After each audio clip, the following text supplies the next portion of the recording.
She told me she wanted to be just friends after 2 years as a couple. I agreed without hesitation. Then I treated her exactly like I do my other friends, with clear boundaries. She learned what just friends truly meant when I started dating her closest friend. Original post. I'm a 27-year-old guy, and 3 weeks ago, my girlfriend Tara, 26, gave me the let's be friends talk. We'd been together for 2 years, sharing an apartment for one of those. I thought we were rock solid, discussing future plans, her sister's wedding next summer where I was set to be her date, the whole deal. Then, out of nowhere on a Thursday night, she sat me down. We need to talk, she said, and I could already sense what was coming. All right, I said. I care about you, but I'm not in love with you anymore. I think we should shift to being friends, she said, looking uneasy. Shift, you know, because we get along so well, share the same friends, enjoy the same things. We'd be great as friends, just not as a couple. You're saying you want to break up, but keep me in your life? I asked. When you put it like that, it sounds bad. I just think we'd work better as friends. We can still hang out, still be part of each other's world. What stung was this? She'd already packed a bag. Her friend Marissa was coming to pick her up in an hour. You've got this all planned out, I said. You've got a place to stay already. I knew you'd be upset, she replied. Marissa offered me a place to crash while we sort out the apartment situation. The apartment situation? I echoed. Yeah, we'll figure out the lease and stuff. No hurry, though. We're mature. We're friends. We can handle this. I sat there, replaying 2 years of our life, living together, talking about kids someday, and now she wanted to be pals. Fine, I said, stunned. Let's be friends. You're right. We can make this work like adults. She smiled, visibly relieved, like I'd just signed off on her ideal scenario where she could end our relationship, but keep me around for emotional support. Thank goodness, she said. I was so afraid you'd hate me or make this messy. This is why we'll be perfect friends. That night, she left. Marissa picked her up, giving me a sympathetic glance like I was some wounded animal. I just waved. The next morning, I did exactly what Tara asked. I treated her like a friend. And that's when I realized her version of friendship was very different from mine. Her first text came at 7 a.m. Hey, hope you're okay. Can you drop off my work laptop? I forgot it when I left. Sure, I replied. I'll leave it at your office front desk on Monday. Can't you bring it to Marissa's? I need it this weekend. I've got plans. Monday works better for me. Plans? What plans? She asked. Friend stuff? I said. She didn't like that, but what could she say? We were just friends now. Friends don't drop everything for each other. On Saturday, she texted again. Marissa and I are hitting that new brunch spot. Want to join? Thanks, but I'm good. Enjoy, I replied. Come on, we always do Saturday brunch. That was when we were together. Have a great time. 2 hours later. This feels weird. Why are you acting like this? Like what? Distant. Yeah, cold, she said. I'm being friendly. Exactly what you wanted. Update 1. 2 weeks into this friendship, Tara was starting to unravel. When she said, let's be friends, she meant keep everything the same, just without the romance. I, on the other hand, heard set boundaries like I do with all my friends. On Tuesday, she came to the apartment while I was at work. She still had a key. She took some groceries, did laundry, even used the shower. Left a note, grabbed a few things. Hope that's okay. I texted her. Hey, saw you stopped by? I'll need the key back when you can. What? Why? She replied. My friends don't have keys to my place. But I still have stuff there. We can set up times for you to pick it up, like friends do. This is absurd. We live together. We used to live together. Now we're friends. Different relationship, different rules. She showed up that evening, livid. You changed the locks? No, just rekeyed them. I gave notice you don't live here anymore. Here's a box of your essentials. You're being so petty, she snapped.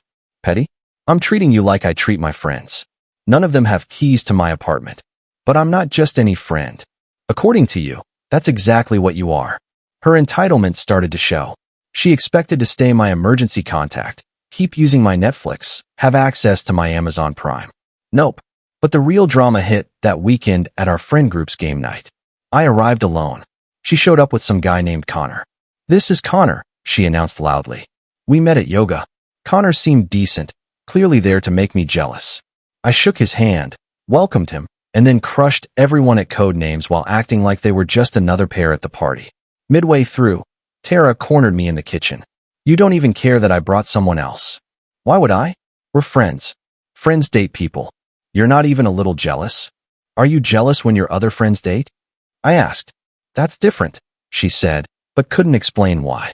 Because admitting the truth would mean confessing she wanted me to pine for her while she found herself.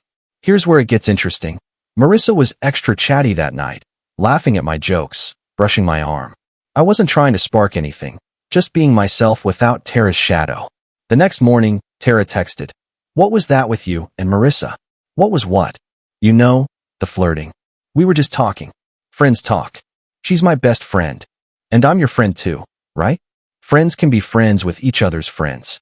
Silence for 3 days. Then, Thursday, she switched tactics. I think I messed up. About what? I asked. Us.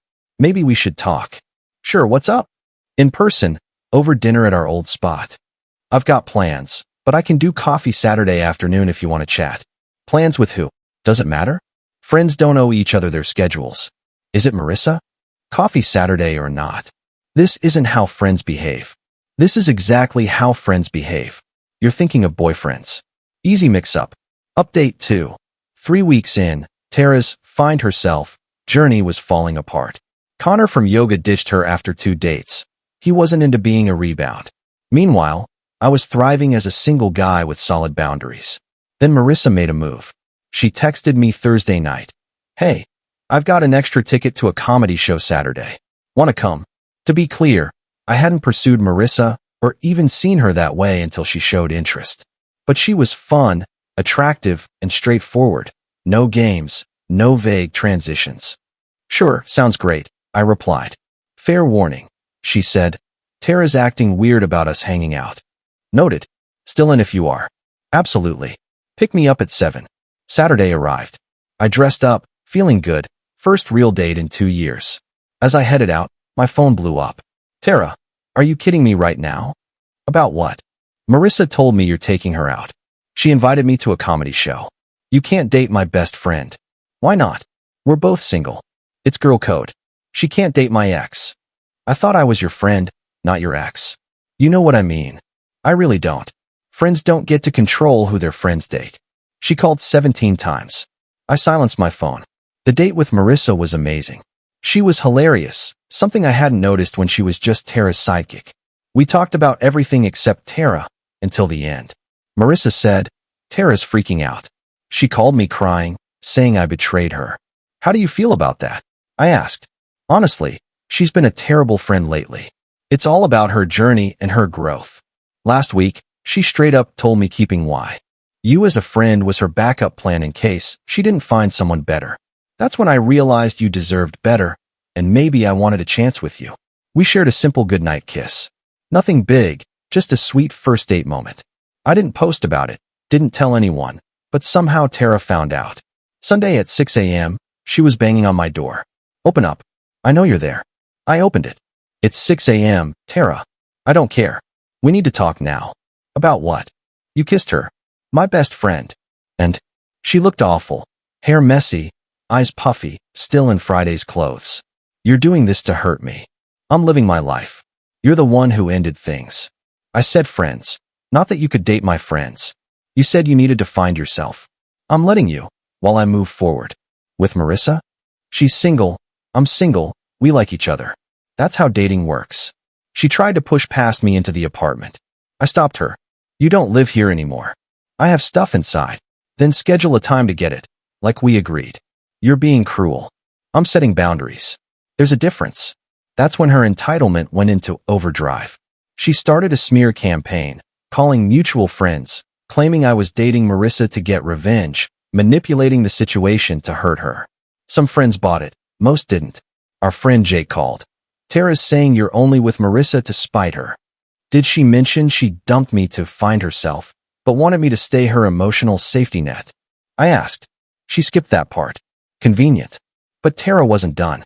She tried to mess with my job, calling my office as my emergency contact, claiming I was having a mental health crisis and needed leave. My boss called me in worried. Your girlfriend said you're struggling, he said. Ex-girlfriend? I corrected. I'm fine. She's not handling the breakup well. She seemed really convinced you needed help. I'll deal with it. Sorry she involved you. I documented it all with HR, starting a paper trail just in case. A month after the Let's Be Friends talk, Tara's plan had completely backfired. Marissa and I were officially dating. Not serious yet, just enjoying each other's company without drama. Tara, meanwhile, was spiraling. She tried turning Marissa against me, sending her old texts, love notes I'd written, even intimate, but clothed, couple photos. Marissa showed me everything. She's trying to make me jealous of your past, Marissa said. Is it working? I asked. No, it just shows how much you put up with her nonsense. Then Tara went nuclear, texting me at 2 a.m. We need to talk. I'm late. Late for what? You know, I'm pregnant. Congratulations. Who's the father? Are you serious? You. Interesting, since we haven't been together in 2 months. It can take time to show up. And how many guys have you been with since? Connor from yoga? The guy from the bar Marissa mentioned? You're accusing me of lying? I'm doing math. If you're pregnant and think it's mine, let's do this right. Doctor's visit, paternity test when we can. Silence. The next day, false alarm. Got my period. Convenient. The real meltdown came when she realized I was serious about untangling our shared life. She assumed I'd keep paying for everything. Apartment, utilities, our shared phone plan, while she found herself. Her mom called me. Why did you cancel Tara's phone? I removed her from my plan. She needs her own. She can't afford that right now. She should have thought of that before ending things. You're being petty after 2 years. I'm being practical. Friends don't pay each other's bills. She made a mistake. She sees that now. Then she learned a lesson.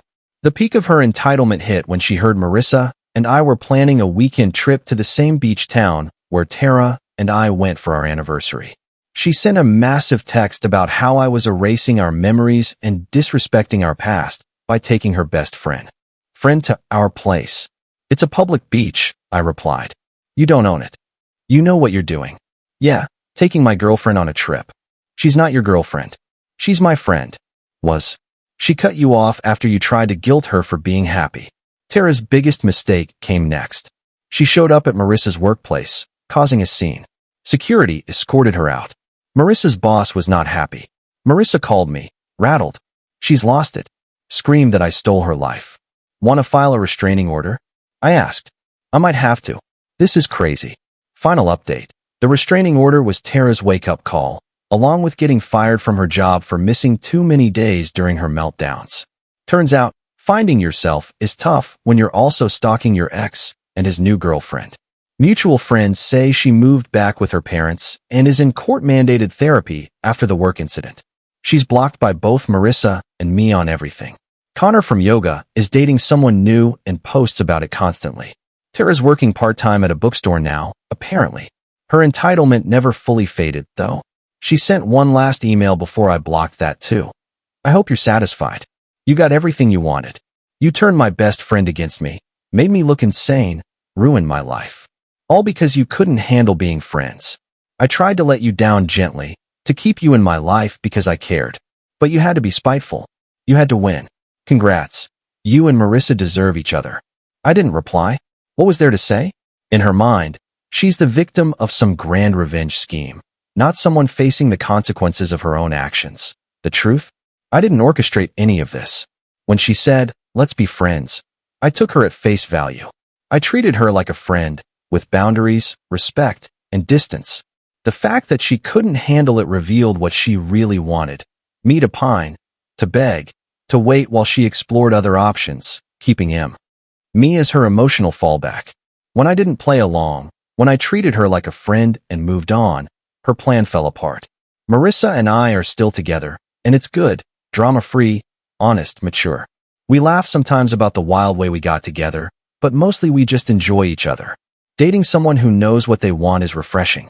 My advice: when someone says they want to be just friends after a serious relationship, take them at their word. Treat them like a friend. Nothing more, nothing less. Set boundaries. Move forward. Live your life. Because real friends want you to be happy. They don't expect you to wait in limbo while they figure themselves out. They don't feel entitled to boyfriend benefits with a friend label. Tara wanted all the perks of a relationship without the commitment. She wanted me as her backup plan, her safety net, her emotional support while she looked for something better. When I refused that role, when I treated her like the friend she claimed she wanted to be, reality hit hard. The best part? I didn't do anything spiteful. I didn't pursue Marissa to hurt Tara. I didn't badmouth her online or try to turn people against her. I just lived my life, set healthy boundaries, and dated someone who genuinely wanted to be with me. Tara's downfall was her own doing. She ended our relationship. She tried to keep me as a fallback. She lost it when I moved on. She harassed her best friend and made scenes at work. She tried to manipulate everyone. All I did was what she asked.